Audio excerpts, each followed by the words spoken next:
There is a particular quality to October light in Portland. How it slants through rain-streaked windows, how it turns familiar objects strange and makes shadows pool in unexpected places. Catherine Wheeler had learned to appreciate these subtle variations over her 20 years as a doll maker, how the changing light could alter the expression on a porcelain face, turning serenity to sorrow with the passage of a cloud. Each morning, she would descend the 14 creaking stairs to her workshop in the converted garage, counting them silently as she had done since moving into the house on Northwest Thurman Street 7 years ago. The ritual was comforting in its predictability. 13 ordinary steps and one that groaned like a living thing no matter how carefully she placed her weight. Even Michael, with all his contractor's expertise, had never managed to silence that 14th step. The workshop itself was a study in careful organization. Steel shelves lined the walls, each bearing neat rows of dolls in various stages of completion. Catherine's finished pieces were displayed in a glass-fronted cabinet near the door. Tiny masterpieces that sold for prices that still sometimes made her uncomfortable to discuss. Her current works in progress faced the wall, their blank eyes averted until they were ready to meet the world. She had always been particular about this arrangement, though she could never quite articulate why. That autumn had been unusually wet, even for Oregon. The rain created a constant backdrop to her work. Sometimes a gentle patter, sometimes a thunderous drumming that made the old garage's windows rattle in their frames. Catherine found herself working later and later, the gray days bleeding into purple evenings that arrived too early and lingered too long. She told herself it was because of the commission, a particularly demanding piece for a Silicon Valley executive who wanted something unique but traditional. Two words that Catherine had learned usually meant expensive and impossible. But in truth, she was avoiding the empty rooms upstairs, especially the nursery, with its walls still painted the soft yellow Michael had chosen 3 years ago, its white crib gathering dust beneath a mobile of fabric stars she had sewn during her first pregnancy. The room held all their hopes, all their failures. 3 losses in 2 years, each one carved into her like rings in a tree, marking time and absences. The Pittock Mansion restoration project had been a blessing of sorts, keeping Michael away during the long days and longer evening. He came home smelling of sawdust and old wood, his eyes bright with the satisfaction of bringing something beautiful back to life. The caretaker's cottage renovation was his particular pride, a delicate balance of historical preservation and modern necessity. Catherine listened to his enthusiastic descriptions of uncovered architectural details and period-appropriate fixtures, nodding in the right places while pushing food around her plate at their increasingly infrequent shared dinners. She should have known something was wrong the moment he brought home the doll. It was a Wednesday evening in late October, the kind of night when the wind seemed to speak in voices just below the threshold of understanding. Michael had arrived later than usual, carrying something wrapped in yellowed newspaper. "Found it in the cottage today," he said, carefully unwrapping his discovery on their kitchen table. Hidden in a wall cavity that wasn't on any of the original blueprints. The newspapers from 1963, remarkably well preserved, almost like it was meant to be found. Catherine watched the unveiling with professional interest that slowly turned to unease as the doll emerged from its paper cocoon. The craftsmanship was extraordinary. She could see that at once. The jointing of the limbs was impossibly delicate. The hand-painted complexion flawless, the tiny stitches in the cream-lace dress executed with a precision that made her own considerable skills seem crude in comparison. But there was something else, something in the set of its features that made her want to rewrap it, to return it to its hidden room and seal up the wall behind it. Think of it as research, Michael said, mistaking her hesitation for professional fascination. Maybe you can learn something from how they made dolls back then. He'd been trying so hard lately to bridge the growing distance between them, to find ways to connect that didn't involve discussions of ovulation cycles or adoption agencies. Catherine forced herself to smile, to thank him for thinking of her. Later, she placed the doll on her workbench, facing the wall like all her works in progress. The rain picked up again, drumming against the roof, and in the brief flicker of lightning, she could have sworn she saw the doll's shadow move independently of its body. The next few weeks passed in a fog of increasingly disturbed sleep and subtle wrongness. Catherine found herself working later and later, the autumn evenings drawing in earlier and earlier, until she was alone in her workshop with only the soft glow of her work lamp and the endless percussion of rain on the roof. She caught herself talking to the old doll sometimes, the way she talked to all her pieces while she worked. "What's your story?" she would ask, studying its perfect features. "Who are you meant for?" Sometimes, in the spaces between heartbeats, she thought she heard it answer. The changes were gradual at first, so subtle she could almost convince herself she was imagining them. A slight turn of the head when she wasn't looking directly at it. The way its shadow seemed to stretch toward her when the work lamp flickered. The fact that its dress sometimes appeared to be a deep burgundy rather than cream, though the color would be correct again when she blinked. She began researching the history of the caretaker's cottage, spending hours in the Central Library's archives, scrolling through microfiche records of old newspapers. The records were frustratingly incomplete. A fire in the county clerk's office in the 70s had destroyed many of the older documents. But she did find a small article from 1963 about a break-in at the cottage. The details were sparse. A family had been killed, including a young daughter. The murderers were never caught. The article included a grainy photograph of the crime scene. In the background, barely visible through a cottage window, she could see a child's room, and on a shelf, a doll in a cream lace dress. That night, Catherine dreamed of children laughing. She was in the nursery, but it wasn't empty anymore. Tiny figures darted just at the edge of her vision, their giggles echoing off the yellow walls. The crib was full of dolls, dozens of them, each with her face, each cradling something that squirmed and mewed with wet, hungry sounds. In the corner, a little girl in a burgundy dress stood watching, her smile too wide, her teeth too sharp. "They took everything from me," the girl said, though her lips didn't move. "My family, my future, my babies." Catherine tried to back away, but her feet wouldn't move.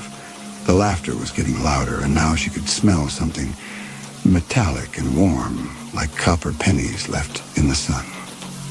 "But you understand, don't you?" the girl continued. "The emptiness, the loss, the way they look at you with pity when they think you can't see." She did understand. God help her, she understood perfectly. "I can help you," the voice whispered. "I can give you what you want most. All you have to do is let me in." Catherine woke with a gasp, her nightgown soaked with sweat. The digital clock on her bedside table read 3:33 a.m., and Michael's side of the bed was still empty. When she went downstairs for water, she found tiny wet footprints leading from her workshop to the nursery. By the time she returned with a camera, they had dried to nothing more than slightly darker patches on the hardwood floor, like memories of steps that might have never been. The incidents escalated slowly but steadily. Catherine would find the doll in unexpected places, on the kitchen counter next to the knife block, at the foot of her bed, in the nursery's empty crib. Each time she would return it to her workshop, and each time she would find it somewhere else within hours. She began to lose time. She would sit down at her workbench in the morning and suddenly realize it was dark outside, with no memory of the intervening hours. Her commission work fell behind, then stopped altogether. The Silicon Valley executive left increasingly frustrated voicemails that she couldn't bring herself to return. Michael noticed, of course. How could he not? But his concern manifested in careful distances, in gentle suggestions about therapy and grief counseling, in late nights at the mansion that stretched longer and longer. They were becoming ghosts in their own home, passing each other in hallways without quite meeting each other's eyes. It was during one of these long, empty evenings that Catherine finally decided to destroy the doll.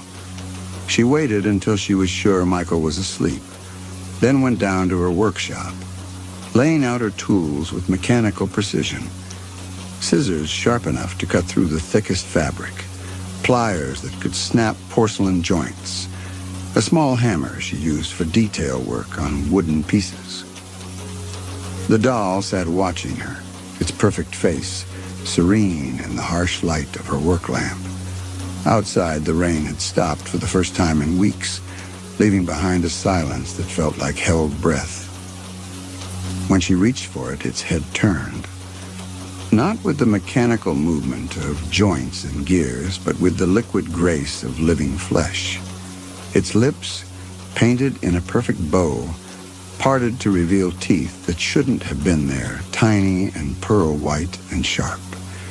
"You could have everything you've ever wanted," it said in the little girl's voice. "Everything they took from you, from us." And suddenly Catherine could see it all.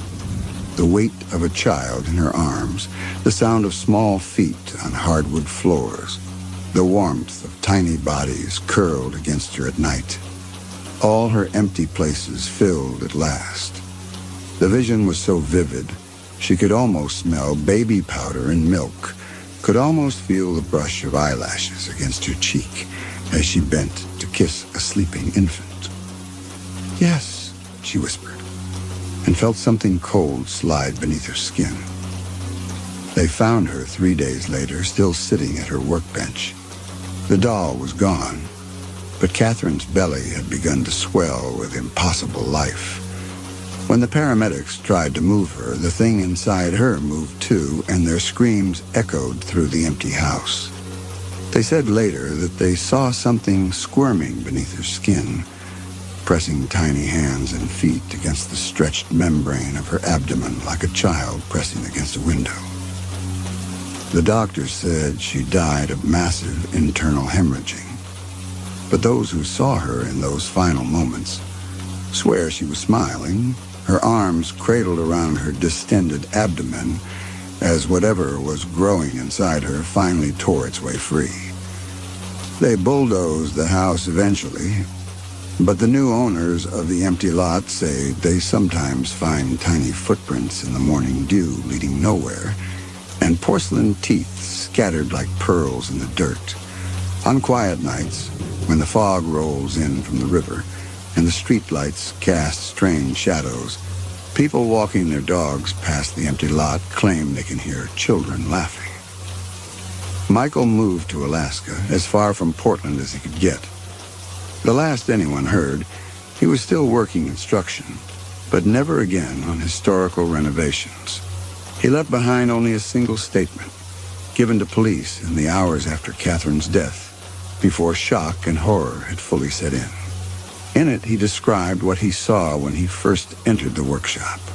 Catherine, still and cold, surrounded by dozens of tiny dolls, each with her face, each cradling something that looked almost, but not quite, like a baby. The dolls were never found, but sometimes in antique shops across Oregon, people come across peculiar dolls with familiar features. They're drawn to them, these lonely people with empty nurseries and aching arms. The dolls are perfect, they say, exactly what they've been looking for. And in the night, they hear children laughing.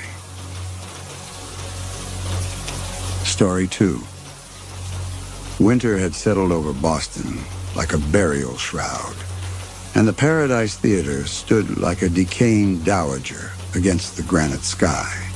Harold Winters knew every crack in its facade, every whisper its ancient heating system, made in the hollow hours before a show.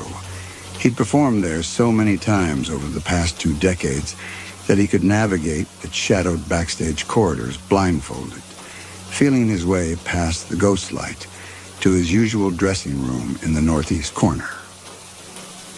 That October evening, as he sat before the clouded mirror applying his stage makeup, Harold noticed something different about Benedict. The dummy sat in his customized traveling case, mahogany face gleaming under the yellowed bulbs that ringed the mirror. Harold had carved that face himself 20 years ago in his workshop above the Ukrainian restaurant on Cambridge Street, spending months getting the features just right. The emerald eyes, hand-painted with materials from an art supply store in Providence, had always held a hint of mischief, but tonight they seemed to harbor something deeper, something waiting. "Just nerves," Harold muttered, adjusting his bow tie. After 15 years as a duo, he and Benedict were New England's premier ventriloquist act. They'd performed everywhere from elementary school auditoriums to the Wang Theater, though the Paradise remained their spiritual home. Harold knew every beat of their routine, every precise moment of comic timing.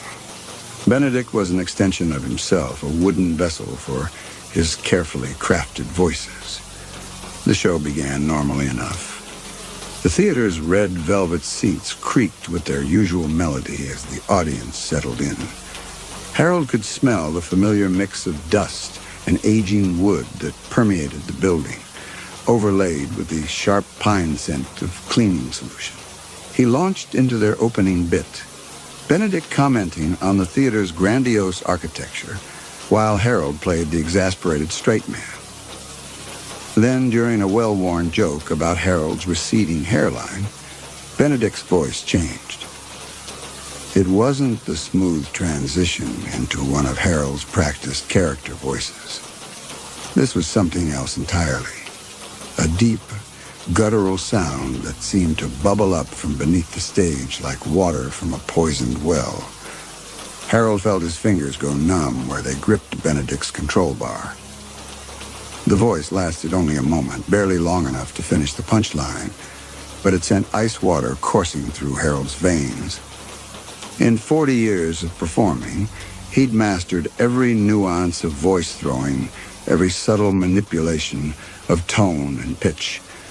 This voice wasn't his, couldn't be his. The audience laughed, apparently hearing nothing amiss. Harold forced himself through the rest of the show, his hands trembling slightly as he manipulated Benedict's wooden jaw. Each time the dummy spoke, he braced himself for that other voice to return. But Benedict performed flawlessly in Harold's familiar repertoire of characters.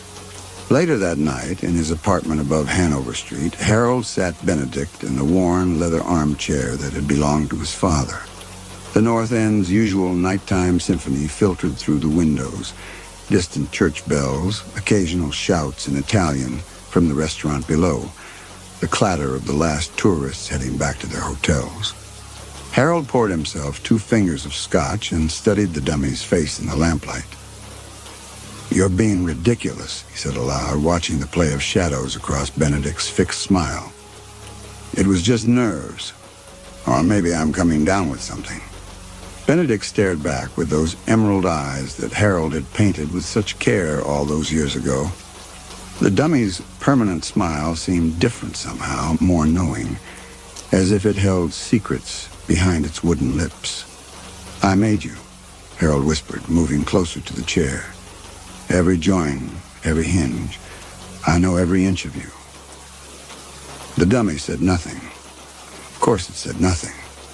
It was just wood and paint and cloth, animated only by Harold's skill. He took a sleeping pill and tried to forget about it. 3 days later, during a children's show at the Boston Public Library, it happened again. Harold was in the middle of a routine about Benedict learning to read, surrounded by the McKim Building's imposing marble columns and vaulted ceilings. The children sat cross-legged on the floor, their faces upturned in delight. That's when Benedict spoke in that other voice. "They don't know what you did."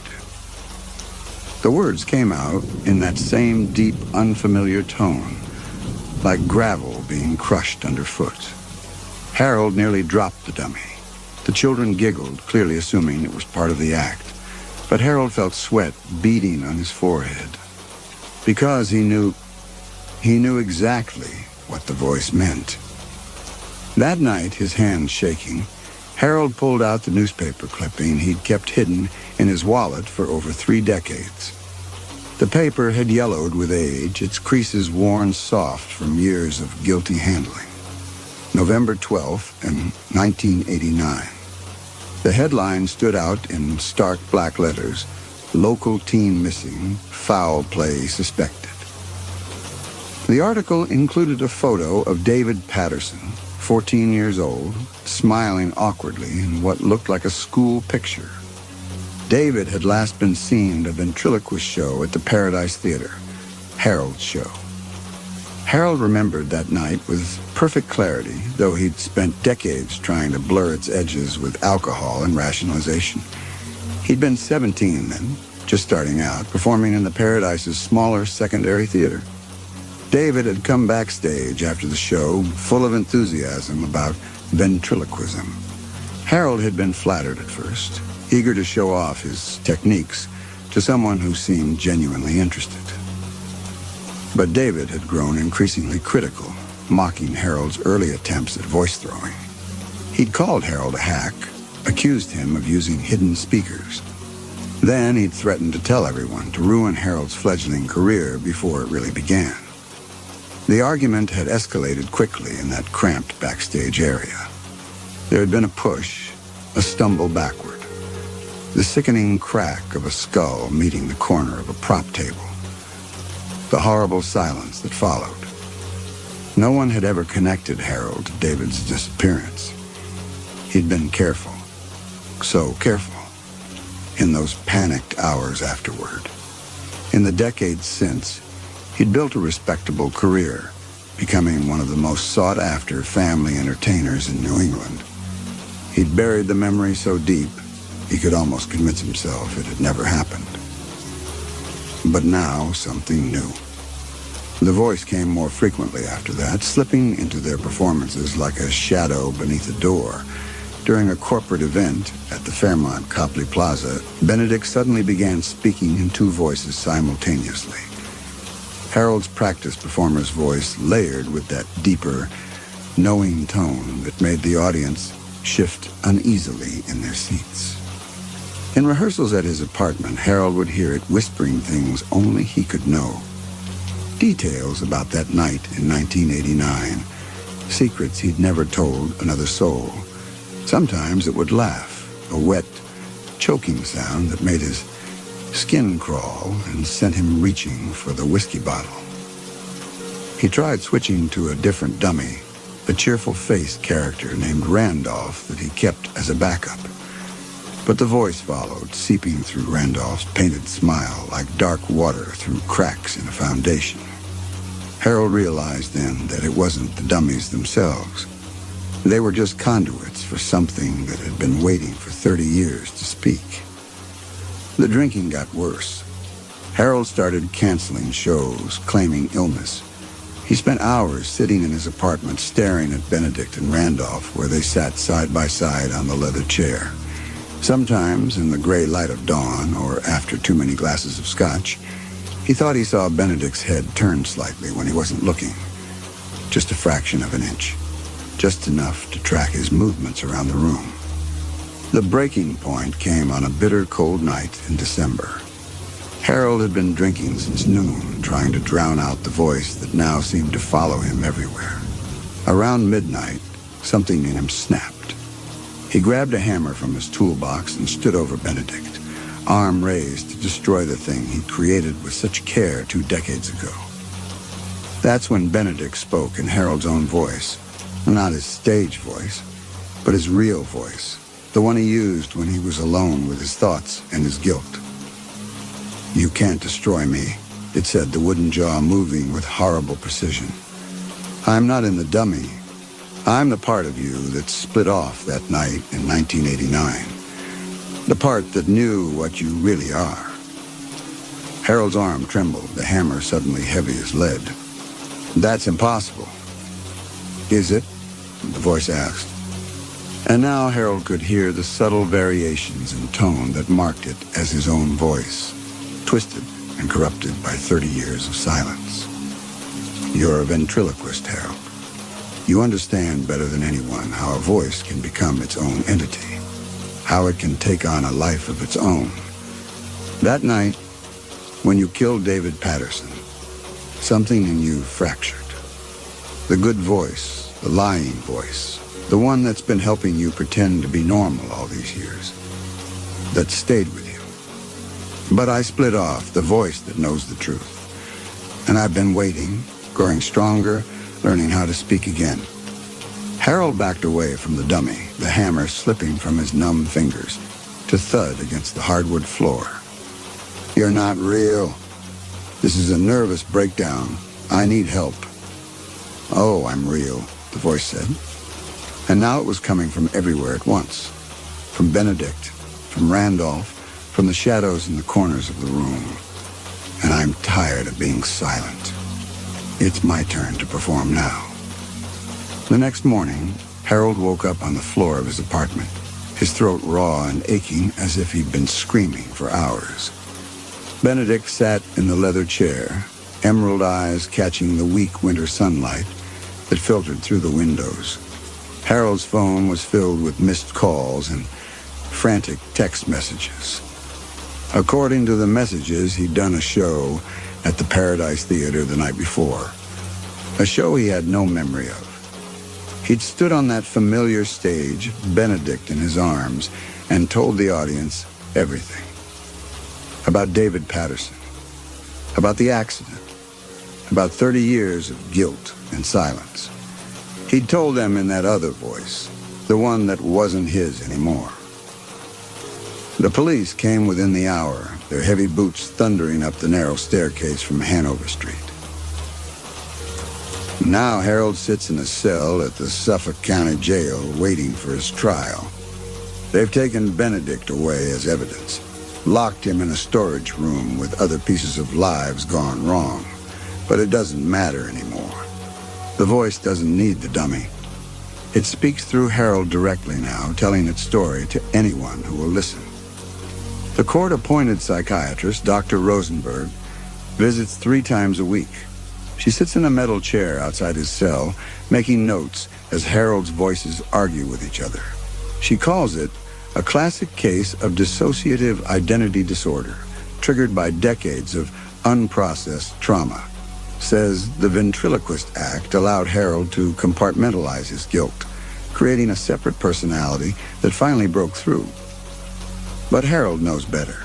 He spent his life understanding how voices work, how they can split and multiply, how they can take on lives of their own, how they can wait in silence for decades, growing stronger, learning to speak, like a cancer made of sound, metastasizing in the dark.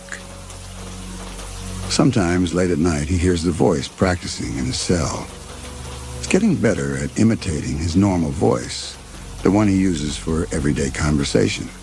Soon, he thinks, no one will be able to tell the difference. Soon, the other voice will be the only voice he has left. And multiplies until you can't remember which voice was yours to begin with. The guards at Suffolk County Jail have started to notice something strange about cell 247.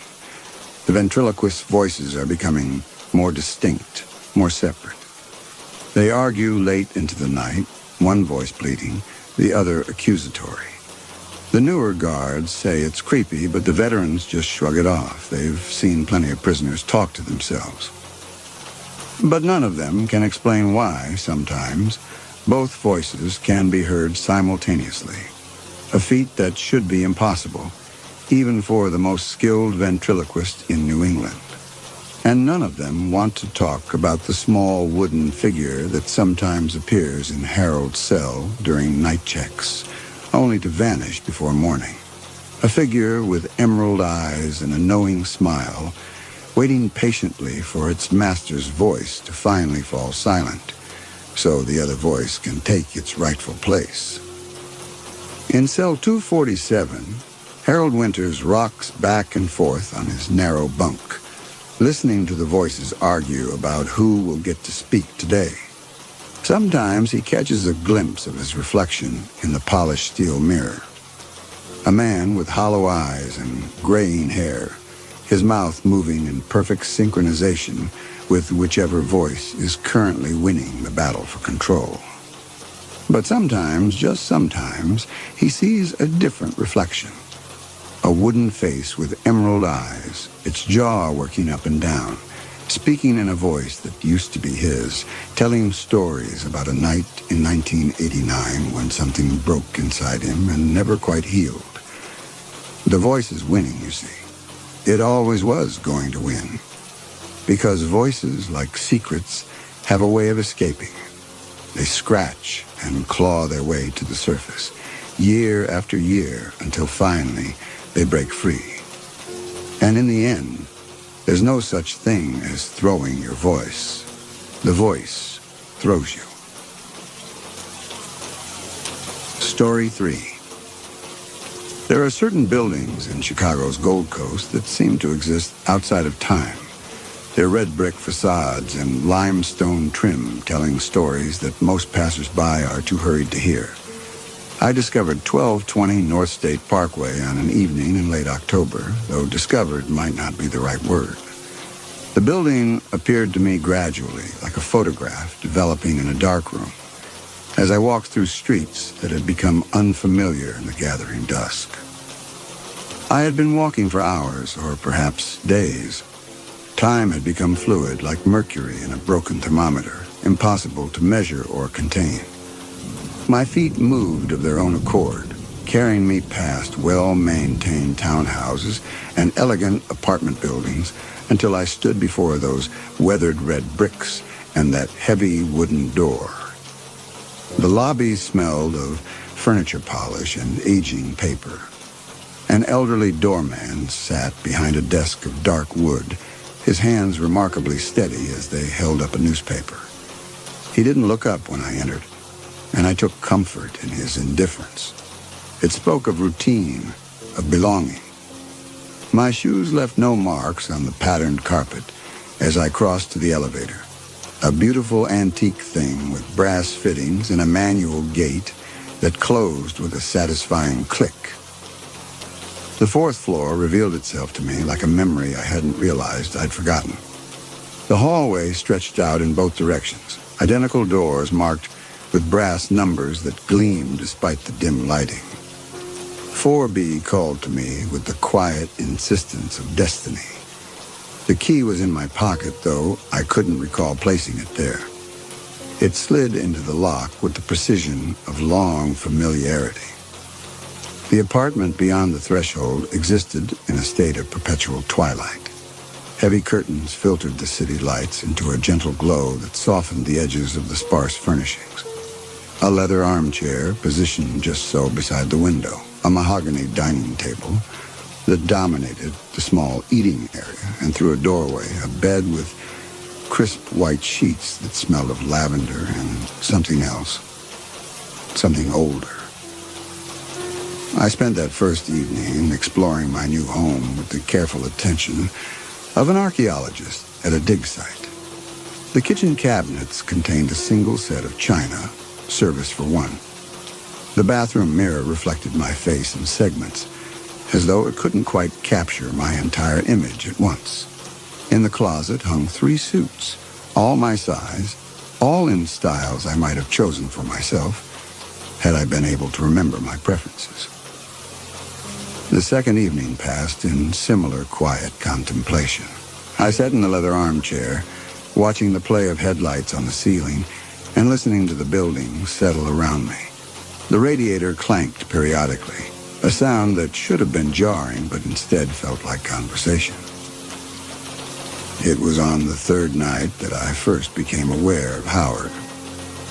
The sound came through the wall shortly after midnight, a humming at first, barely distinguishable from the building's ambient noises. Then it evolved into words, a baritone voice singing in the shower. Howard Patrick Henderson. That's a name they'll remember. The voice had a rich, theatrical quality to it, as though its owner was performing for an invisible audience. I sat perfectly still in my armchair, afraid that any movement might interrupt this unexpected serenade. The singing continued, moving through a repertoire of jazz standards that I recognized but couldn't name. When it finally ceased, I felt its absence like a physical thing. The next morning, though morning is perhaps too conventional a term for the gray hours between 3 and 4 a.m., I heard Howard moving about his apartment. The walls between 4A and 4B must have been remarkably thin, for I could track his progression from bedroom to kitchen with perfect clarity. The smell of French roast coffee drifted through the vent at precisely 3:47 a.m. I found myself standing in my own kitchen, mechanically measuring coffee grounds into a filter I didn't remember owning. Days began to arrange themselves around Howard's schedule. He kept unusual hours which suited my own directionless existence. At dawn, when most of the city was waking, he would play recordings of classical music, always the same pieces in the same order, beginning with Bach and ending as the sun set. With Beethoven's Moonlight Sonata, during what others might consider normal business hours, he conducted lengthy phone conversations about stock portfolios and investment strategies.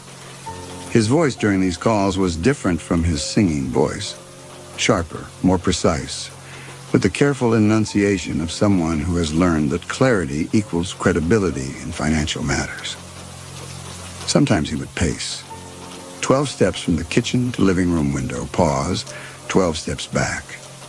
I began to time my own movements to his footsteps, finding comfort in the synchronized rhythm of our parallel lives. He would laugh occasionally, a full, rich sound that seemed to fill both apartments, and I would find myself smiling in response, though I rarely smiled anymore. Weeks passed in this fashion, though I measured their passage only by the changing patterns of light on my walls and the steady accumulation of Howard's daily routines in my memory. I began to feel that I knew him better than I knew myself, which was not perhaps saying much. My own memories remained stubbornly out of reach, like books placed on too high a shelf. It was after the first real snow of the season had blanketed the city that I decided to introduce myself to Howard. The decision came to me one evening as I listened to him practicing what I assumed was meant to be tap dancing. The rhythm was always slightly off, as though he was following music only he could hear. The sound of his missteps filled me with an inexplicable tenderness. I found a bottle of wine in my cupboard. Chateau Margaux, 1954. The label was pristine, the vintage excellent. I had no memory of purchasing it, but this no longer surprised me. My life had become a series of discoveries, each one accepted with the calm detachment of a dream. On a Tuesday evening in December, at precisely 8:23 p.m., I stood before the door of 4A. I knew Howard would have just completed his evening pacing routine. My knuckles rapped against the wood with more confidence than I felt. The sound seemed to echo down the hallway, though that should have been impossible given the thick carpeting. No answer came. I knocked again, harder this time. The door creaked open at my touch, swinging inward on silent hinges. The apartment beyond was a mirror image of my own, but viewed through a lens of decay. Dust lay thick on every surface, turning the furniture into gray ghosts of themselves. The air had the stale, untouched quality of a sealed tomb. In the kitchen, a calendar hung cockeyed on the wall, its pages yellow and curling. December 1954, it declared in faded ink. Several dates were circled in red, the color dulled to the brown of dried blood. On the dining table, a twin to my own mahogany piece, lay a newspaper. The paper crackled beneath my fingers as I brushed away decades of dust. The headline stared up at me in bold, accusatory type. Prominent banker found dead in Gold Coast apartment. Below was a photograph of a man in his early 40s, wearing a suit similar to those hanging in my closet. His smile was confident, practiced, the smile of someone accustomed to being trusted with other people's futures. Howard Patrick Henderson, the caption read, victim of apparent suicide in his home at 1220 North State Parkway. The wine bottle grew warm in my hands as I stood there, trying to reconcile this evidence of abandonment with the vital presence I had grown so accustomed to hearing through my wall. As if in response to my thoughts, Howard's voice drifted through from my apartment. They'll remember that name. The words carried a desperate edge I had never noticed before, like a cry for help played too many times to retain its urgency. My return to 4B was a journey measured in heartbeats rather than steps. The door swung open at my approach, revealing an apartment transformed by my absence. The leather armchair had collapsed in on itself, springs protruding through rotted upholstery like broken bones. The mahogany table was warped and split, its polished surface dulled by years of neglect. And there, arranged with careful precision on what remained of the table's surface, lay a stack of papers that seemed to have waited decades for my return. The topmost document was a death certificate, the paper thin and brittle with age. The date read December 15, 1954. The name listed was not Howard Patrick Henderson's, it was mine. Beneath it lay a letter, written in a hand that shook with more than mere physical tremor. My dearest Robert, it began. I cannot bear the guilt any longer. The responsibility for what happened weighs heavier with each passing day. We argued about the investment, about all the money he had trusted me with. All the futures I had squandered on sure things that weren't so sure. He threatened exposure, disgrace. I pushed him. Just once, just slightly, but he fell against the radiator. The sound, I'll never forget that sound. It was an accident, but they'll never believe that now. Not after I spent 2 days with his body, trying to find a way out of this maze of consequences. He watches me, Robert. He follows me from room to room, his eyes full of accusations I can't deny. By the time you read this, I will have joined him. Perhaps then he'll grant me the peace he himself has been denied. Your brother, Howard. The mirror in my bathroom no longer showed my reflection in fragments. Instead, it revealed me whole. A man in a dated suit, with a peculiar dent in his temple that I had somehow failed to notice before. Behind me, Howard's apartment had gone silent. I remain here in apartment 4B of 1220 North State Parkway. New tenants occasionally move into 4A, though they never stay long. They complain about noises from my side of the wall, heated arguments about money and trust, the dull thud of a body striking metal, a man singing old jazz standards in the shower. The building management shows them the records, proves that 4B has been empty since 1954, when its occupant died in what the papers call a tragic accident. They never think to check the records for 4A. Nobody does. After all, Howard is still here, isn't he? Still pacing his 12 steps, still playing his slightly off-rhythm tap dance routines, still trying to wash away his guilt in endless showers while singing about names and remembrance. The doorman still doesn't look up when I pass through the lobby, but sometimes, late at night, I catch him reading that same old newspaper, the one with Howard's photograph.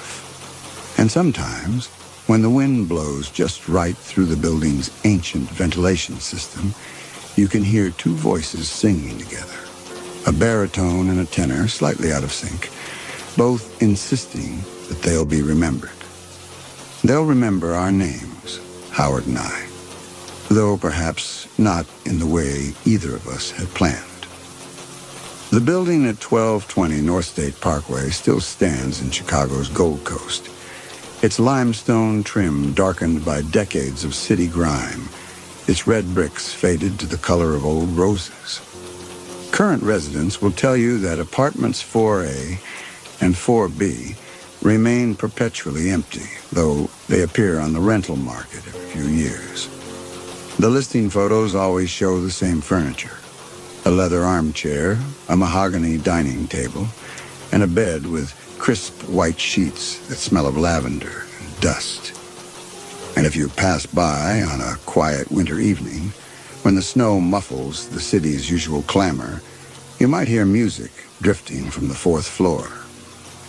Beethoven's Moonlight Sonata played on a piano that doesn't exist, accompanied by two voices singing about names that history has already forgotten. One voice leads, the other follows, eternally out of step, like a dance whose partners can never quite find their rhythm. Story 4. Isabel Wren had long suspected that reality was a thin membrane stretched over something else entirely, something that writhed and pulsed beneath the surface of what we call normal. Working late that Thursday evening at the Morgan Stanley building on Broadway, she found herself contemplating this idea as she stared at the ever-shifting numbers on her screen, each digit seeming to squirm slightly before settling into its assigned place in the endless columns of data. The fluorescent lights had begun their nightly metamorphosis hours ago, transforming from mere illumination into something that felt almost predatory. Their buzz had taken on the quality of insects boring into her skull, and the sharp edges of her computer screen now dissolved into soft, nauseating halos that made her think of decay captured in amber. It was nearly midnight when she finally gathered her belongings, her bones aching with the unique exhaustion that comes from hunching over spreadsheets for 14 hours straight, trying to make sense of numbers that increasingly seemed like hieroglyphs from some mad civilization. The office had emptied hours ago, leaving her alone in the vast open floor. As she walked between the cubicles, she noticed how the shadows seemed to move independently of any light source, as if they were attempting to arrange themselves into patterns just beyond human comprehension.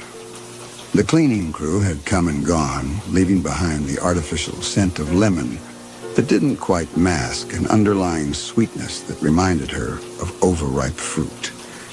In the elevator, Isabel caught a glimpse of herself in the mirrored walls. Her reflection appeared slightly off-center from where it should have been, as if the person in the mirror had shifted a few inches to the left when she wasn't looking. She blinked, and the reflection realigned itself, but she couldn't shake the feeling that it had moved of its own accord. The subway platform was nearly deserted, populated only by the usual late-night denizens of New York's underground arteries. A homeless man in a surprisingly clean suit mumbled equations to himself, his fingers tracing invisible numbers in the air. The train, when it arrived, carried that peculiar emptiness that seems to suggest it might never have had passengers at all, might have been traveling these tunnels empty since the beginning of time. She took a seat across from a man in an impeccably pressed charcoal suit who hadn't been there a moment ago. Throughout the journey, she couldn't shake the feeling that he hadn't blinked once, that his eyes remained fixed on a point just above her left shoulder. When she shifted position to see what he might be looking at, she found only the darkness of the tunnel beyond the window, punctuated by lights that seemed to flash in sequences that almost made sense. When she emerged from the Borough Hall station in Brooklyn Heights, the autumn air carried an unusual stillness, as if the world had been wrapped in cotton wool or perhaps formaldehyde, The usual urban cacophony had been replaced by a silence that seemed to have physical weight, pressing against her eardrums like deep ocean pressure.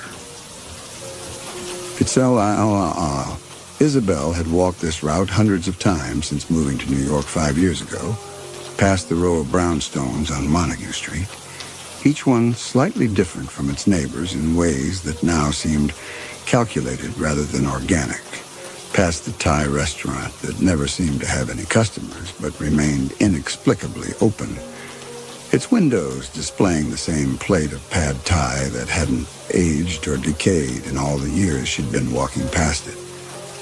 The antique shop on the corner had always troubled her, though she'd never quite understood why. It perpetually displayed signs announcing its imminent closure, yet never actually closed. Its windows showed the same curious collection of objects: a Victorian doll with eyes that followed passers-by, a clock whose hands moved counterclockwise, and a mirror that she had never seen anyone look into directly. Tonight, she noticed that the doll's dress seemed to be a different color than it had been that morning, though she couldn't quite recall what color it had been before. It was when she turned right at this corner that the world began its subtle transformation into something else entirely. The street before her was wrong in ways that her mind initially refused to process. It was like looking at an optical illusion that slowly reveals itself to be impossible, like an Escher's staircase that only shows its true nature after prolonged observation. The row houses lining both sides were identical in their architectural precision, each one rising exactly 3 stories, their red brick facades unmarred by the usual urban grime that should have accumulated over decades of exposure to city air. Isabel stood motionless, trying to reconcile the street with her mental map of Brooklyn Heights. She had jogged every street in this neighborhood, had memorized its layout during countless morning runs. This street should not exist, could not exist, yet here it stretched before her like a theorem made manifest in brick and mortar. Each window was adorned with black shutters that seemed to have been measured and placed with atomic precision. The wrought iron railings flanking each stoop curved in identical arcs that hurt her eyes if she tried to follow them too closely. Streetlights cast pools of sickly yellow illumination at intervals that created a perspective of infinite regression, like facing 2 mirrors toward each other. When she turned around to retrace her steps, she found that the antique shop had vanished, replaced by another identical row house. The Thai restaurant was gone as well, as was any trace of Montague Street. There was only this street stretching in both directions with its perfect, maddening symmetry. The silence here had a different quality than the cotton wool stillness of before. This was the silence of a vacuum, of a place where sound itself was an impossibility. Her heels clicked against the immaculate concrete sidewalk, but the sound seemed to come from everywhere and nowhere at once, as if the street itself were mimicking her footsteps in some bizarre act of mockery. The house numbers began to draw her attention. They defied any logical sequence, jumping from 147 to 3,892 to 17 without pattern or reason. Some contained combinations of digits that seemed to shift and change as she looked at them, forming sequences that suggested meanings just beyond the reach of human comprehension. One particular number made her nose bleed when she tried to read it, the digits arranging themselves into shapes that her mind refused to process. Time became fluid, stretching and contracting like elastic. She walked for what felt like hours, but might have been minutes, might have been days. The street extended before her endlessly, the neat rows of houses multiplying like cancer cells under a microscope, each one a perfect replica of its neighbors, yet somehow suggesting subtle variations that vanished when viewed directly. It was then that she noticed the first inhabitant of this impossible street. A figure stood motionless on one of the stoops, wearing a dress that might have been fashionable in the 1950s. As Isabel drew closer, moving with the slow inevitability of someone in a dream, she realized that the figure's face was smooth and featureless, like an egg made of flesh. Yet somehow she knew with absolute certainty that it was watching her, was aware of her in ways that transcended normal perception. More figures began to emerge, each one appearing silently on the stoops of their identical houses. A man in a business suit that seemed to have been cut according to patterns that weren't quite Euclidean. A child holding a ball in hands that contained too many fingers, arranged in spirals rather than rows. An elderly woman whose outline seemed to blur at the edges, as if she were slowly dissolving into the air around her. None of them had faces, yet all of them watched her. She could feel their attention, like physical pressure against her skin, could sense their anticipation, like static electricity before a storm. Isabel began to run, though she knew somewhere in the deeper recesses of her mind that running was pointless, that the street had already claimed her just as it had claimed all the others. The clicking of her heels became a frenzied percussion, echoing from every direction at once, the sound fragmenting and reassembling itself into patterns that almost formed words in a language she was beginning to understand despite herself. The identical houses blurred past, their windows now illuminated by pale yellow lights that revealed more of the faceless figures, all standing perfectly still, all oriented toward her like flowers tracking the sun. Some wore clothes from different eras, a flapper dress from the 1920s, a leather jacket from the 1980s, a tech company hoodie that might have been worn yesterday. All of them were caught in mid-gesture, as if frozen in the act of welcoming her home. When she finally stopped running, her lungs burning with air that felt too thick to be oxygen, Isabel noticed something in one of the windows that made her mind recoil from its own processes of perception. Her reflection showed a face that was beginning to smooth over, like wax melting in reverse. She reached up to touch her features and found them softening, losing definition, becoming like the faces of all the others who resided in this street that collected the missing. A door creaked open nearby, the sound containing harmonics that suggested geometric principles beyond those taught in any earthly mathematics.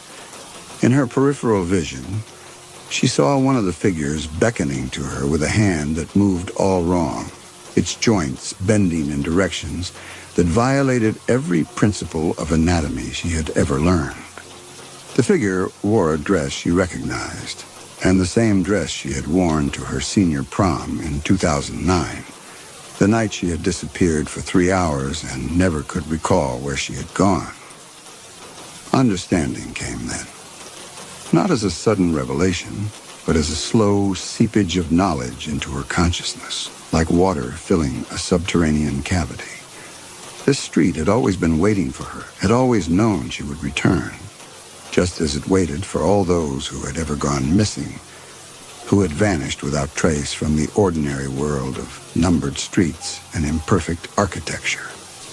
The figure extended its hand further, fingers spiraling in patterns that she now recognized as a form of writing, spelling out truths that existed beyond the realm of human language. Isabel felt her feet moving of their own accord toward the open door, each step bringing her closer to an understanding of what she had always been meant to become. As she crossed the threshold, she noticed the house number.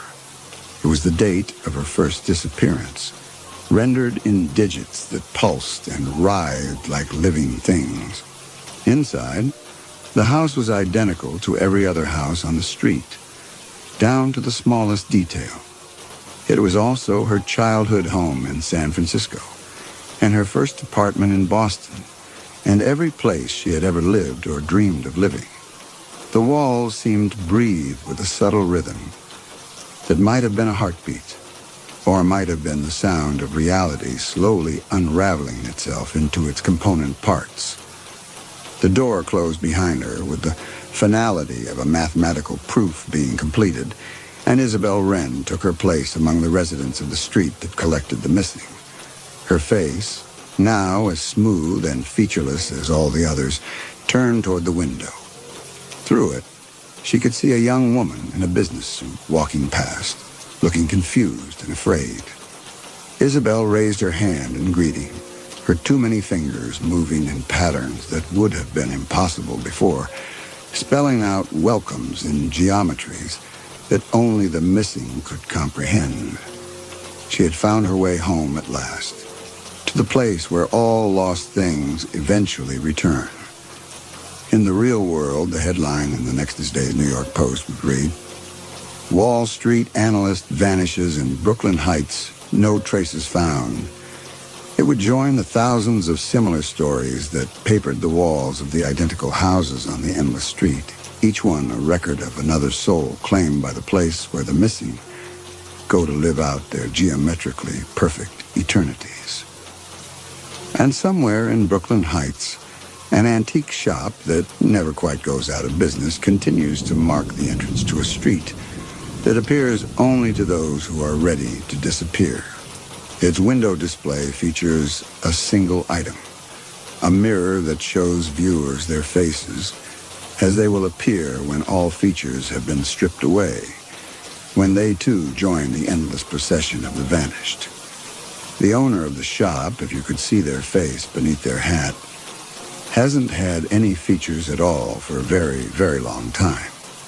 Sometimes, late at night, they can be seen adjusting the Victorian doll in the window, its dress changing color with each touch, its eyeless gaze fixed on the spot where the impossible street begins. Story 5. We found the door on Beacon Street in Boston, propped against the dumpster behind an antique shop that had recently closed. I remember the day with unsettling clarity. How the October wind carried the first hint of winter. How the maple leaves skittered across the cracked sidewalk like nervous animals. How Richard's eyes lit up in that peculiar way they did when he thought he'd discovered something special. The shop had been there for decades, its windows clouded with age, its interior a maze of forgotten treasures and expensive regrets. I'd often walk past it on my way to the grocery store, glimpsing tantalizing fragments of gilt frames and crystal decanters through the dusty glass. Now it stood empty, its contents scattered to estate sales and auction houses, leaving only this one piece, this door, like a forgotten period at the end of a long sentence. My husband Richard insisted we take it home. He had been searching for months for a statement piece for his home office, something to complement the Victorian architecture of our Brookline townhouse. The door was solid oak, weathered to a deep honey color, with intricate carved panels depicting what appeared to be ivy leaves twining around classical columns. The brass doorknob, though tarnished, caught the late afternoon light with surprising brilliance. I watched as Richard ran his fingers over the carvings, tracing the patterns with the same intense concentration he usually reserved for his legal briefs.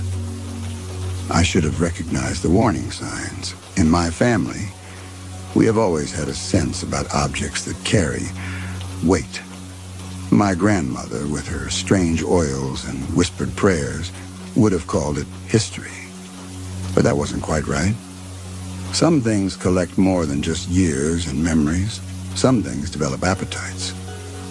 That first evening, Richard spent hours cleaning the door, lovingly removing decades of grime with Murphy's oil soap and soft cloths. I sat in his office doorway, supposedly working on my novel, but really watching him. He talked as he worked, spinning plans for where to mount it, how to light it, what furniture to pair it with. The more he cleaned, the more detailed the carvings became. Ivy leaves so precise I could see the veins in them. Columns with fluting so deep they seemed to recede into the wood itself. "Look at this craftsmanship," he kept saying.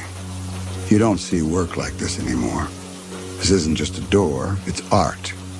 He was right in a way. But art isn't always benign. We mounted it that weekend on the wall of his office, centered between two tall windows that overlooked our small garden. Richard insisted on doing it himself, though the door was remarkably heavy. I held the level while he drilled the mounting brackets into the wall studs, and together we lifted it into place. The solid thunk it made as it settled into the brackets seemed to resonate through the entire house. That night, I dreamed of knocking. In my dream, I walked through our house, past the kitchen with its marble countertops that Richard had insisted on, past the living room where my unfinished novel sat, accusing me for my laptop, past the dining room where we hadn't hosted a dinner party in months because Richard was always working late at the firm.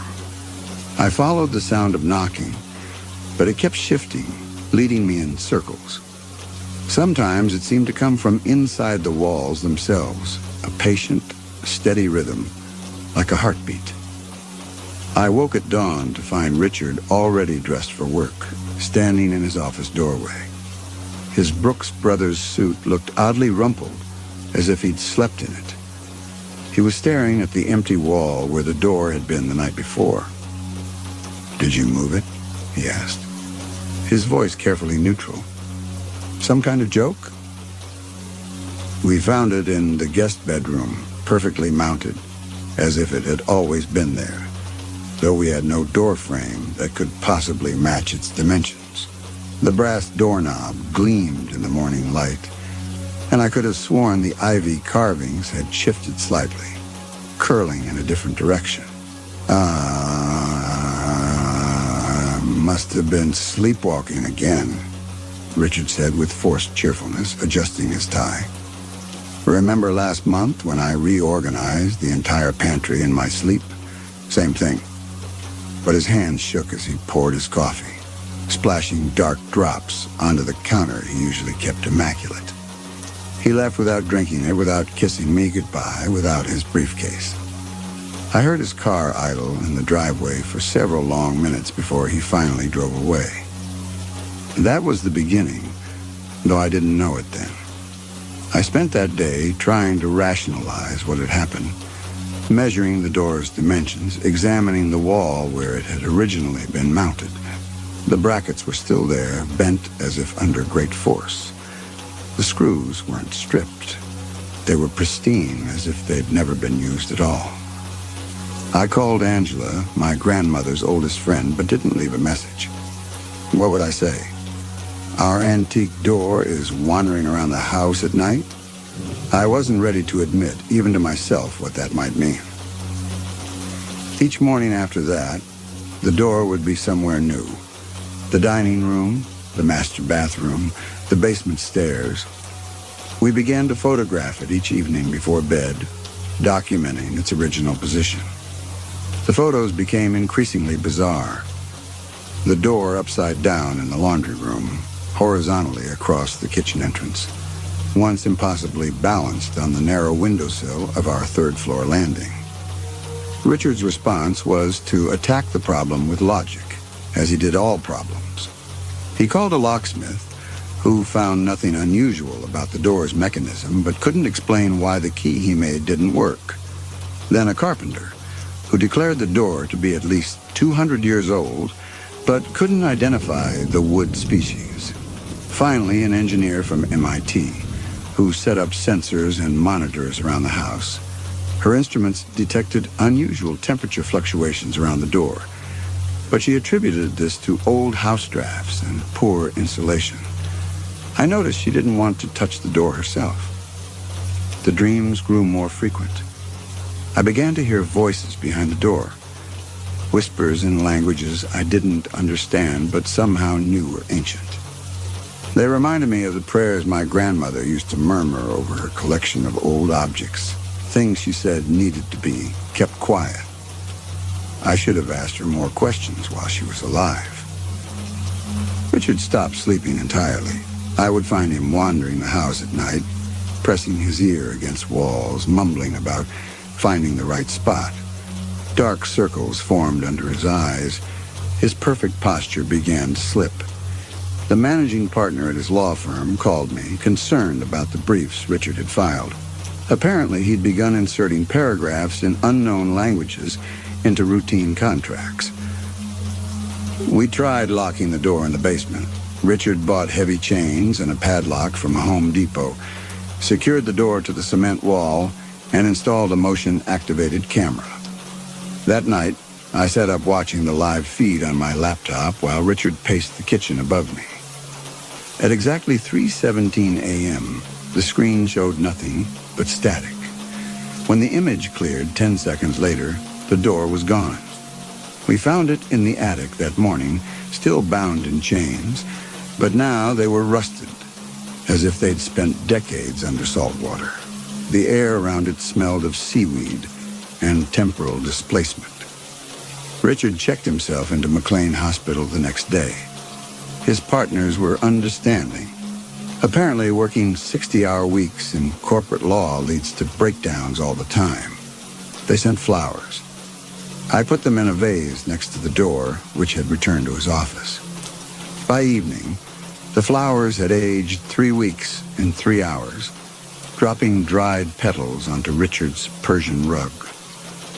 Then came the night I heard real knocking. I was alone in the house. Richard had been at McLean for a week. The door had spent the past several days in our bedroom, directly opposite our bed.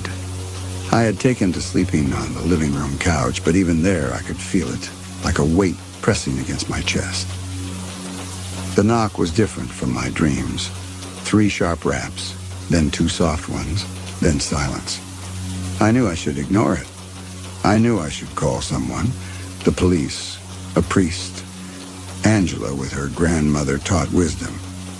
Instead, I found myself climbing the stairs, drawn by an impossible certainty that this time, this night, the door had finally found its proper place. The bedroom was cold, far colder than October in New England had any right to be. Frost traced delicate patterns on the windows, forming shapes that reminded me of the door's carved ivy. The door stood against the wall where I'd left it, but something was different. The carving seemed to writhe in the moonlight, and the tarnished brass doorknob gleamed as if newly polished. Another knock. This time I could see the wood vibrate with the impact.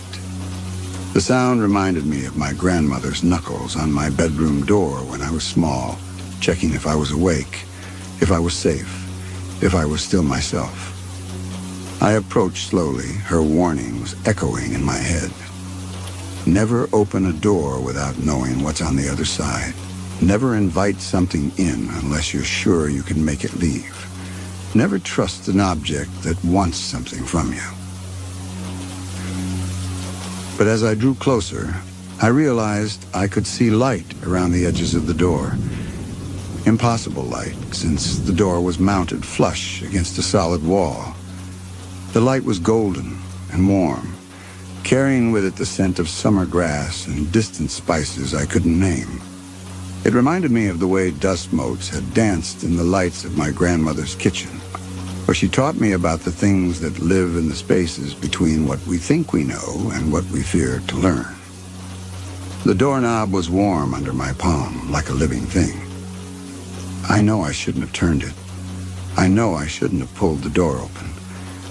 But by then, I understood what it had been trying to do all those nights, moving from room to room, searching. It hadn't been looking for the right place to open. It had been looking for the right person to open it. Perhaps it had recognized something in me, some inheritance from my grandmother, some willingness to see the world as it really is, not as we pretend it to be. Beyond the threshold, I saw a vast hall of pale stone, its ceiling lost in shadow. Pillars rose like ancient trees, wrapped in living ivy that glowed with soft phosphorescence. The air that drifted out was warm and sweet, carrying whispers of languages that had died before Rome was founded. In that moment, I understood why my grandmother had kept so many strange objects in her house, why she had spent so much time teaching me about them. She had been preparing me for this choice. I'd like to say I closed the door.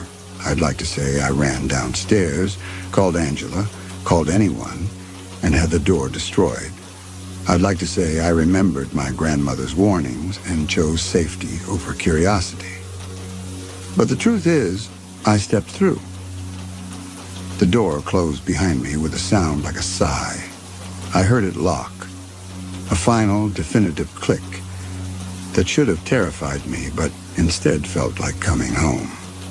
Later, much later, when they found our house empty, they would discover the door had vanished completely, leaving only a faint impression in the wall's plaster, like a half-remembered dream.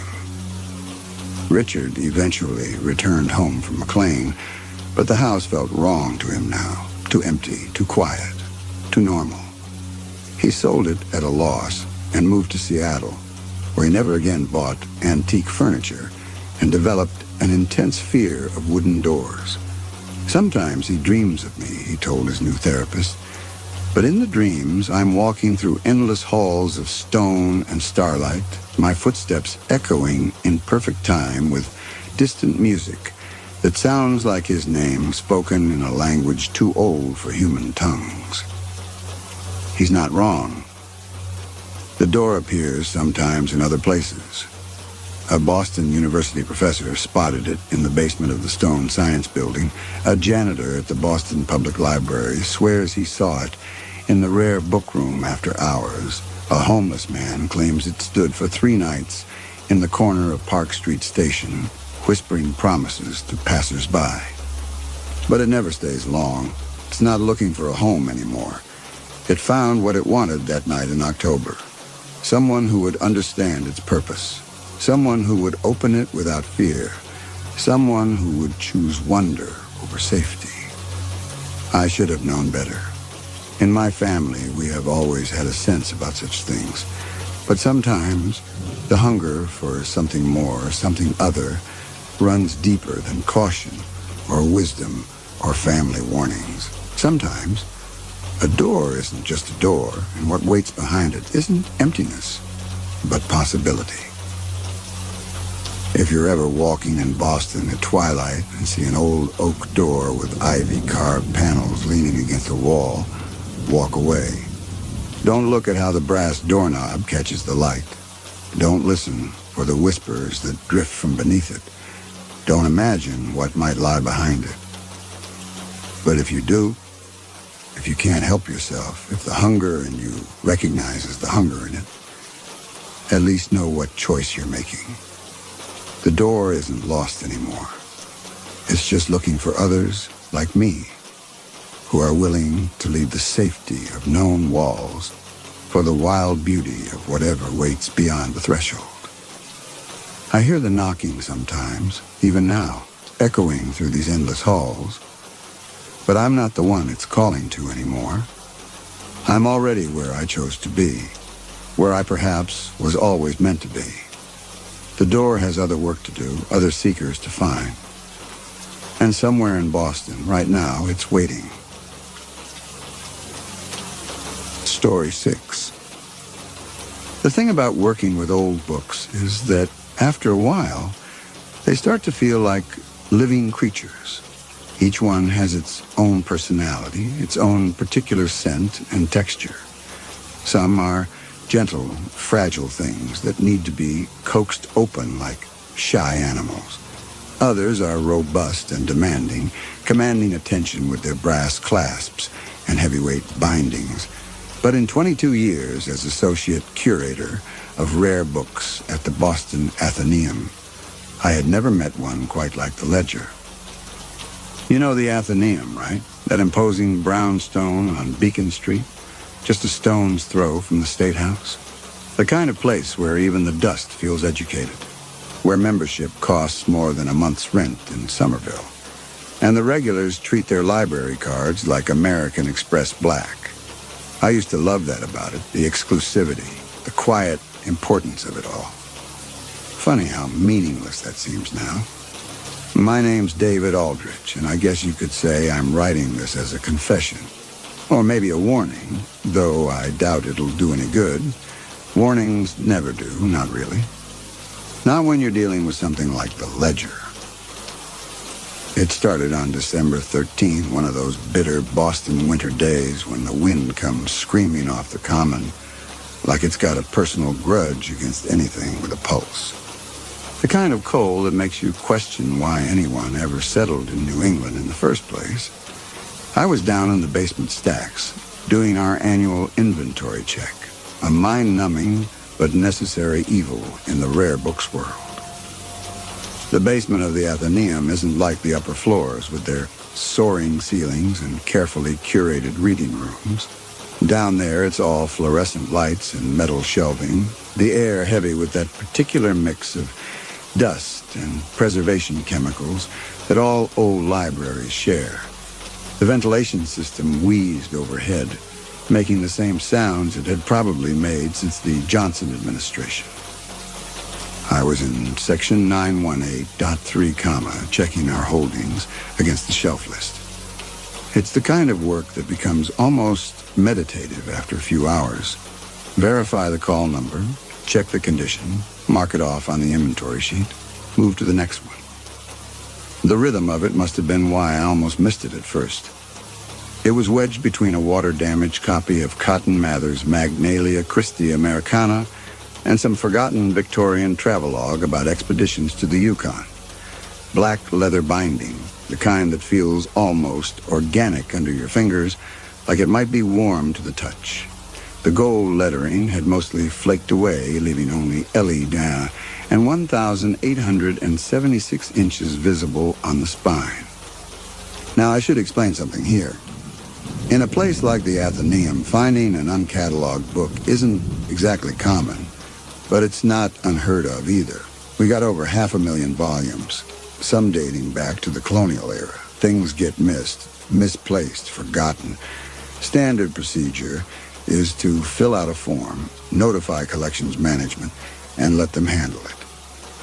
But this book, there was something about it that made my hands itch. You spend enough time around old books, you develop a sense about them. Like how some people can feel storm coming in their bones. This one had presence, weight, like it had been waiting. I remember checking my watch, 3:47 p.m. Funny how your mind catalogs these little details when your life is about to change. The fluorescent light above me was flickering, creating this strobe effect that made the shadows dance on the shelves. The heating system had kicked in, making the pipes in the walls knock and groan like restless spirits. I should have followed procedure. Should have filled out the form, handed it over to collections. Instead, I took it to my office upstairs. Told myself I'd just take a quick look, document any obvious provenance marks before submitting it for proper cataloging. My office was on the 3rd floor, overlooking Beacon Street. It was barely bigger than a closet, but it had a window, which made it prime real estate by library standards. The late afternoon light was already fading. Winter in Boston means darkness starts creeping in around 4 p.m., like the night's getting an early start on swallowing the day.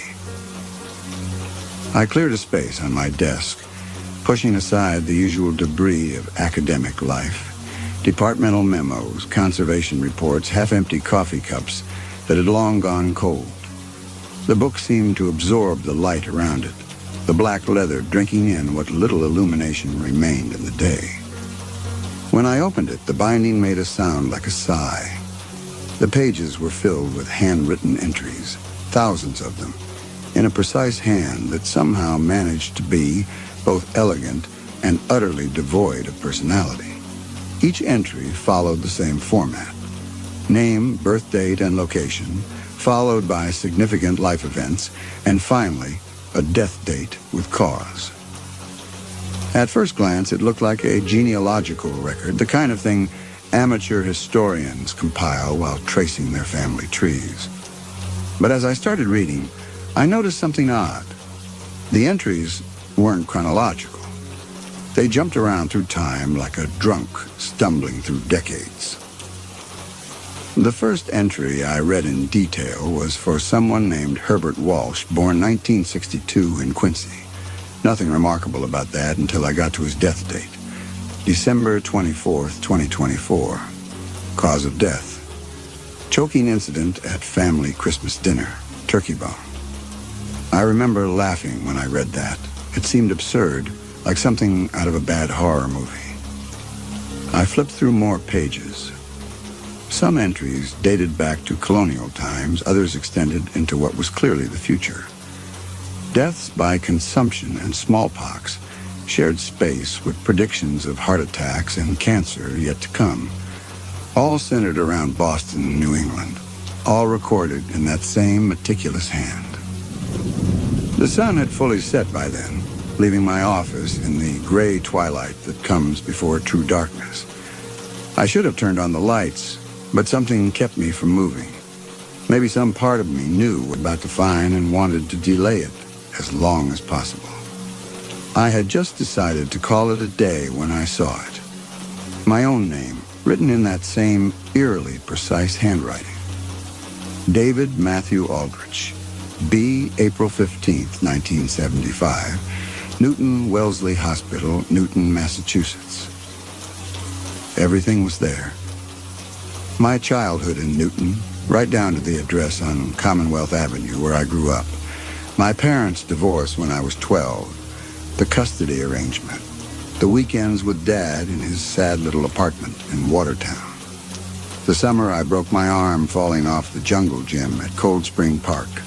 My marriage to Andrea in 2003 at the Church of the Covenant in Back Bay. Our divorce in 2011, after years of trying and failing to have children. My hands were shaking by then, but I couldn't stop reading. The entries continued into the future. March 12, 2025, diagnosed with aggressive glioblastoma at Mass General Hospital. March 15, 2025, begins experimental treatment protocol. June 28, 2025, treatment declared unsuccessful. August 15, 2025, death, Covenant House Hospice, Brighton. I sat there in the dark, staring at those words until they burned themselves into my brain. Outside my window, the lights of Beacon Street blurred and swam. A siren wailed somewhere in the distance, probably an ambulance headed to Mass General. The same hospital where, according to the ledger, I would receive my death sentence in just a few months. The rational part of my brain tried to make sense of it. This had to be some elaborate prank, right? But who would know all those details about my life? Who would go to the trouble of creating this massive volume, filling it with thousands of entries, just to mess with one middle-aged librarian? I did what any modern person would do. I started Googling names from the book. The historical entries checked out perfectly against church records, newspaper archives, and genealogical databases. Herbert Walsh was real, living in a split-level ranch in Quincy with his wife and 3 kids. I found his Facebook page, filled with photos of family gatherings and proud grandparent moments. I wondered if I should warn him about the turkey. That's when I made my first mistake. I decided to take the book home. The Athenaeum has strict policies about removing items from the collection, but I had override privileges as associate curator. I checked it out to myself, listing it as a recent acquisition requiring evaluation. My hands were sweating as I signed the form, like the book's darkness might somehow seep through the paper and stain the records themselves. My apartment in Somerville is a second-floor walk-up in one of those triple-deckers that define working-class New England. It's nothing fancy, but it's home. That night, though, it felt different, smaller. like the walls had crept in while I was at work. I settled into my reading chair, a battered leather recliner that had been Andrea's parting shot in our divorce settlement, and opened the ledger again. The entries seemed to shift and change in the lamplight, the ink looking fresher on some pages than others, as if they were being continually rewritten by an invisible hand. I read every single entry, twice. Names and dates and deaths began to blur together, creating a tapestry of tragedy stretching across centuries. Some deaths were mundane, heart attacks during morning commutes on the Red Line, strokes in checkout lines at Market Basket, cancer in hospital rooms with views of the Prudential Center. Others were the kind that make the local news. Car crashes on the Mass Pike, workplace accidents at construction sites in the seaport, murders-suicides in quiet suburbs where the neighbors always say they seem like such a nice family. That's when I got what I thought was a brilliant idea. If the book could predict the future, maybe it could be changed. I took out my Mont Blanc fountain pen, a divorce gift to myself, because sometimes retail therapy is the best therapy, and carefully crossed out the entry about my brain cancer. Then, with what felt like tremendous authority, I wrote in a new cause of death. Natural causes, age 92, surrounded by loving family. The ink seemed to sink into the page like it was being absorbed by living tissue. For a moment, I felt triumphant. I'd beaten the system, rewritten my own fate. I went to bed that night feeling better than I had in years. The headache started around 3 a.m. Not a normal headache, but the kind that feels like someone's trying to perform amateur surgery on your brain with a rusty spoon. I stumbled to the bathroom, fumbled for the light switch, and nearly threw up from the sudden brightness. When I checked the ledger again, my entry had reverted to its original form. The ink from my changes was gone like it had never existed. But there was something new, a newspaper clipping stuck between the pages. The paper crisp and fresh like it had just come off the press. It was dated August 16, 2025, from the Boston Globe. Local librarian David Aldrich, 50, passed away yesterday at Covenant House Hospice after a 5-month battle with brain cancer. In March, Aldrich had attracted media attention after surviving a near-fatal car accident on Storrow Drive that left him with severe head trauma, leading to the discovery of his terminal condition. The message was clear. Try to avoid one fate, and the universe would find another path to the same destination. The book hadn't just rejected my change, it had shown me how its prophecy would come true. But I've never been good at taking hints. Over the next few weeks, I tried everything. Different pens, different inks. I tried tearing out pages. They grew back overnight, the paper regenerating like healing flesh. I took a box cutter to my entire entry one night after too much scotch. The cuts sealed themselves like wounds, healing and fast forward. Each time, new newspaper clippings would appear, showing how my attempts to change fate only served to fulfill it. That's when things got worse. The changes started affecting other people. The first was Andrea. I hadn't spoken to her since the divorce, but her name appeared in the book the day after I tried burning my entry. Andrea Lynn Cavanaugh, née Peters, B. June 3rd, 1977, Beth Israel Hospital, Boston, Massachusetts. Death, August 15th, 2025. Suicide by prescription overdose following ex-husband's death. The book was like a virus, spreading through the lives of everyone connected to me. The more I fought it, the more collateral damage I caused. My sister in Brookline, my best friend in Cambridge, even my elderly neighbor, Mrs. Rossi, their entries started appearing, their fates intertwining with mine in increasingly horrific ways. Last week, I made my final attempt. I took the book down to the incinerator room in my building's basement. The maintenance guy, Eddie, gives me weird looks now, probably because I spent 20 minutes watching the book burn, making sure every page was reduced to ash. It didn't matter. The next morning, it was sitting on my desk at the Athenaeum. Brand new binding, pristine pages, that same incomplete title in gold lettering. But now my entry had an update. February 5th, 2025. Attempted destruction of the ledger, unsuccessful. March 12th, 2025. Diagnosed with aggressive glioblastoma. The dates haven't changed. Just 6 more weeks until the headaches start. 5 months until whatever force drives this thing collects its due. I've stopped trying to fight it. Instead, I'm writing this down, hoping someone finds it. Not as a warning.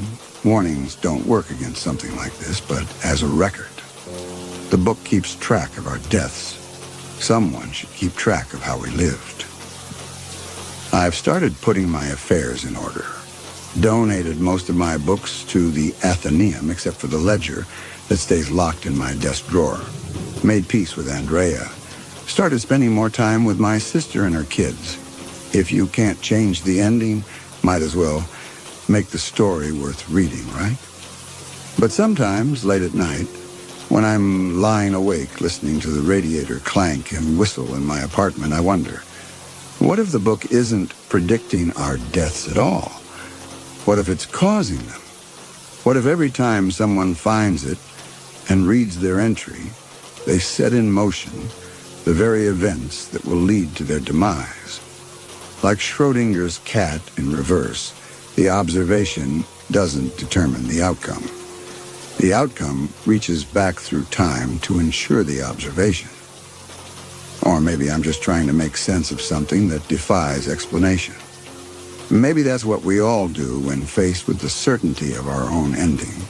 Try to wrap it up in metaphors and meanings until it feels less like an ending and more like a story. I've got the book right here as I write this. The leather feels warmer now, almost like skin. Sometimes I swear I can feel it pulse like a heart beating inside that binding. The pages turn themselves, always opening to my entry. The ink looks fresher every day, darker, like it's being constantly rewritten by an invisible hand. You probably think I'm crazy. That's okay. I probably am. But if you're ever at the Boston Athenaeum, up in the rare books collection, and you see a black leather volume with faded gold lettering, well, I guess that's between you and whatever keeps the ledger. Just remember, some stories are better left unread. And if you happen to be there on August 15th, raise a glass for old David Aldrich. I may not know much anymore, but I know this. Whatever happens that day, it'll make one hell of an entry. Found among the personal effects of David M. Aldrich, former associate curator of rare books at the Boston Athenaeum, following his death from complications of glioblastoma on August 15, 2025. The black leather book mentioned in this account was never located. However, several members of the library staff have reported finding similar volumes in the basement stacks, though none have remained in the collection long enough for proper cataloging. Story 7. The old Mansibashi Station in Tokyo holds many secrets. Built in 1912, it stands as a relic of the Meiji era, its red brick facade weathered by time and tragedy. The station's dark mysteries have a way of seeping into one's consciousness, like water through ancient stone, slowly but inexorably drawing you deeper until escape becomes impossible. I never intended to discover its darkest story, the tale of the ghost bride of Mansibashi, but fate, I've learned, is not interested in our intentions. My name is Clara Winters, and I am a British architectural photographer. I came to Tokyo in November 2023 to document historical railway stations for a coffee table book. The project seemed straightforward enough when my publisher first proposed it. Capture the grandeur of Japan's railway heritage, write the accompanying text, and returned to London before Christmas. Simple, clean, professional. I had done similar projects before, stations in India, colonial-era terminals in Hong Kong, the grand old railways of Europe. This should have been no different. Tokyo welcomed me with its peculiar blend of ancient and ultra-modern, a city where glass skyscrapers cast shadows over centuries-old temples. My first week was spent photographing the busy hubs, Tokyo Station, with its restored Marunouchi facade, the perpetual organized chaos of Shibuya, the multi-layered complexities of Shinjuku. But it was the smaller stations that truly called to me, the ones tucked away in quieter corners of the city, where history still clings to weathered walls and empty platforms. That's how I first heard about Mansebashi. I was reviewing my shots in a small coffee shop near Ochanomizu Station when I overheard two elderly men discussing it. They spoke in low voices, but one word caught my attention. Yurai. Ghost. I had learned enough Japanese to recognize that much. When I turned to ask them about it, they fell silent, exchanging glances that made my skin prickle. Sumimasen, I said, bowing slightly. I couldn't help overhearing. I'm photographing old stations for a book. Could you tell me about Mansebashi? The younger of the two men shook his head and made his excuses, leaving quickly. But the other, who introduced himself as Mr. Tanaka, remained, studying me with eyes that had seen too much. After a long moment, he gestured to the empty seat at his table. You are interested in old stations? He asked in careful English. When I nodded, he continued. I was the station master there many years ago, before they closed the platforms, before they built the shopping center. He paused, testing the weight of his next words. Why do you want to know about Mansebashi? I explained my project, showing him some of my photographs on my laptop. He examined them with professional interest, nodding at my composition choices, commenting on the historical details I'd captured. But when I mentioned wanting to photograph Mansebashi, his weathered hands began to tremble. You shouldn't go there after dark, he said, his voice dropping to barely above a whisper. The afternoon light seemed to dim around us, as if the mere mention of the station had drawn shadows closer. Some places remember too much. I waited, knowing from experience that silence often draws out the stories people are afraid to tell. Mr. Tanaka stared into his cooling green tea, lost in memories he'd rather forget. When he finally spoke again, his voice had changed, become distant, as if he were reading from some ancient text. In 1925, there was a wedding party, he began. The bride, Akiko Yamamoto, was traveling to meet her groom. It was arranged, as many marriages were in those days, but they had met several times, and there was genuine affection between them. She wore a traditional shiromuku, white as fresh snow, and carried plum blossoms. Her family had gathered at the station to see her off. The train was to take her to Yokohama, where her groom and his family waited. He fell silent again, fingers tracing patterns in the condensation on his glass. Outside, the early winter darkness was settling over Tokyo, streetlights flickering to life one by one. The train never arrived, he continued finally. They found her body 3 days later in the tunnel, still wearing her wedding kimono. They said she had jumped, but he shook his head. The tunnel workers, they reported seeing her that same night, standing on the platform. Waiting, they said. Always waiting, and sometimes... Sometimes what? I asked, leaning forward. Sometimes she still waits. He met my eyes then, and the fear I saw there made my breath catch. Every station has its stories, Miss Winters. Ghost stories, tragic stories. Most are just that, stories. But Mansebashi, he shuddered. There have been disappearances over the years. People who visit the old platforms after dark. They go in, but they don't come out. The police investigate, but they never find anything. Just empty platforms and cold air that smells of plum blossoms. I should have heeded his warning. Any sensible person would have focused on the active stations, the safe ones, brightly lit and full of people. But I had built my career on capturing the forgotten places, the abandoned and the overlooked. And something about Mr. Tanaka's story called to me, like a voice, just below the threshold of hearing. The next morning, I began researching Manseibashi Station's history. The facts were easy enough to find, built during the Meiji period, designed by architect Kingo Tatsuno, who had also designed Tokyo Station. The red brick building was a masterpiece of fusion architecture, blending Victorian influences with traditional Japanese elements. It had served as a major terminal until the Great Kanto earthquake of 1923 damaged parts of the structure. Though repairs were made, the station never fully recovered its former glory. It was finally closed to regular traffic in 1943, during the depths of World War II. But beneath these official facts ran darker currents. I found obscure blog posts in Japanese describing strange encounters in the abandoned sections of the station, photos that showed mysterious orbs of light, strange shadows where shadows shouldn't be, and always mentions of a woman in white, standing on Platform 3 long after the last trains had stopped running.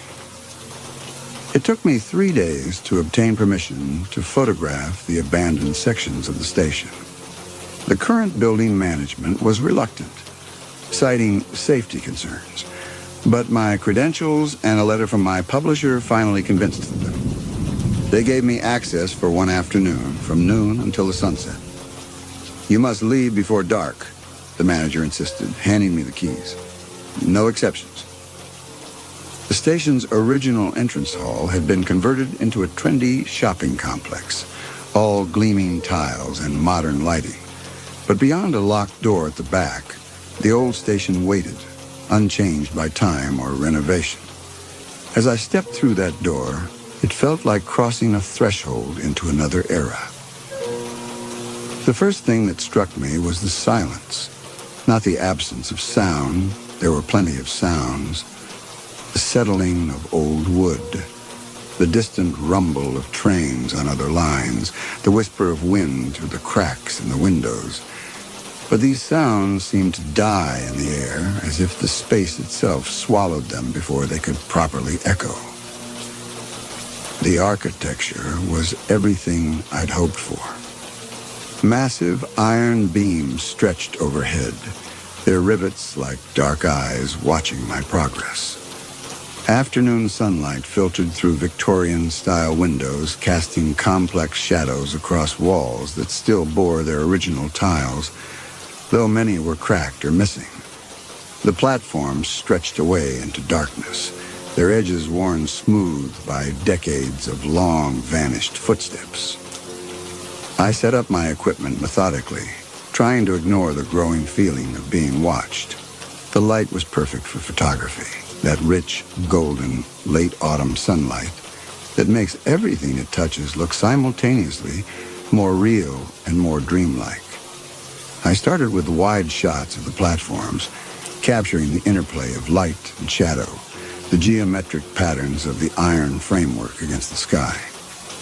Time behaved strangely in that place.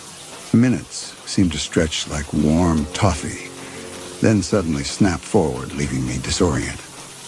I would spend what felt like a few minutes composing a shot, only to check my watch and find that an hour had passed. The sunlight moved too quickly, shadows lengthening at an impossible rate. It was during one of these time slips that I first noticed the cold. It crept up gradually, like an incoming tide. One moment I was comfortable in my light jacket. The next I was shivering, my breath fogging in air that shouldn't have been nearly cold enough for that. And with the cold came a scent, subtle at first, then increasingly pervasive. White plum blossoms, the traditional flower of Japanese brides. I had made my way to Platform 3 by then, where Akiko had last been seen alive. The platform was eerily well preserved, its wooden benches still solid despite their age. As I set up my tripod for another shot, I noticed something odd about the quality of light. The sun was setting, but the shadows weren't falling the way they should. They seemed to move independently of the light source, like dancers in a macabre ballet. The first truly inexplicable thing happened as I was checking my camera settings. A white petal drifted down and landed on my viewfinder. I brushed it away absently, then froze as realization hit me. There were no plum trees anywhere near the station. When I looked up, more petals were falling, appearing from nowhere and fading away before they hit the ground. That's when I heard it. The distant rumble of an approaching train. The sound was wrong in every possible way. Too hollow, too deep. As if it were coming from the bottom of a well rather than along the tracks. The rails themselves were rusted, some missing entirely. No train could possibly run on them. Yet the sound grew louder, accompanied by a high-pitched whistle that seemed to pierce my very bones. My hands trembled as I began packing my equipment. The temperature had dropped so low that frost was forming on the metal parts of my tripod. The scent of plum blossoms had become overwhelming, cloying, funeral sweet. As I reached for my camera, movement at the far end of the platform caught my eye. She stood perfectly still, a figure in flowing white. Her shiramuku caught non-existent wind, rippling like waves in moonlight that hadn't yet risen. Her back was turned to me, but I could see her hands, pale as bone, clutching a bouquet of withered plum blossoms. Each flower was black with age, yet perfectly preserved, like flowers pressed between the pages of a book for a century. It's just a reflection, I whispered to myself. A trick of light on the old windows. But even as I spoke, she began to turn. Her face was beautiful, in the way that porcelain dolls are beautiful, perfect, and lifeless. Her skin was white as her kimono, her lips painted in a crimson so dark it looked black in the fading light. But it was her eyes that held me, trapped me, drew me in against my will. They were black holes, endless pits that seemed to pull at my soul. When she smiled, I saw the darkness of the tunnel behind her teeth. "Will you attend my wedding?" Her voice was like wind through dead leaves, like silk tearing, like the last breath of the dying. "The guests are waiting. They're all waiting." I ran. My footsteps thundered across the platform, but they couldn't drown out the sound of her gentle laughter or the approaching train. The exit door that had been unlocked all afternoon was now sealed shut, its metal handle freezing against my desperate hands. I pulled until my shoulders ached, but it wouldn't budge. That's when I felt her hand on my shoulder. It was cold, so cold it burned through my jacket and into my flesh. "The train is here," she whispered, her breath like winter wind against my neck. "Our train is finally here." I turned, though every instinct screamed not to. The platform was filled with figures now, transparent shapes in antiquated clothes, all facing the track. They stood perfectly still, like a photograph from 100 years ago come to life. And there, emerging from the tunnel, was a train that had no business existing. Its black iron body gleamed with an otherworldly sheen, windows glowing with a pale corpse light. It moved silently now, gliding to a stop with the grace of a funeral procession. The doors opened with a sigh like a dying breath. The bride's grip on my shoulder tightened. "Come," she said. "You'll sit with me. All my guests sit with me. Forever." I saw them then in the windows of the train, faces pressed against the glass. Hundreds of faces, their eyes wide with eternal terror. Mouths open in silent screams. I recognized some from old photographs I'd studied. Passengers who had vanished from Mansebashi Station over the decades, all of them now trapped in Akiko's eternal wedding journey. What happened next exists in my memory like a series of photographs, snapshots of horror. My desperate struggle as she pulled me toward the train, the impossible strength in her delicate hands, the sensation of my feet leaving the ground, the cold so deep it had felt like my blood was turning to ice. But I had one advantage she didn't expect, my camera's flash. In my panic, I had clutched my camera to my chest. As she dragged me through the train's door, I turned and pressed the shutter. The flash exploded in her face, that terrible, beautiful face, and for just a moment, her grip loosened. I tore free and ran. Ran like I've never run before. Behind me, the bride's scream of rage transformed into the wail of a phantom train whistle.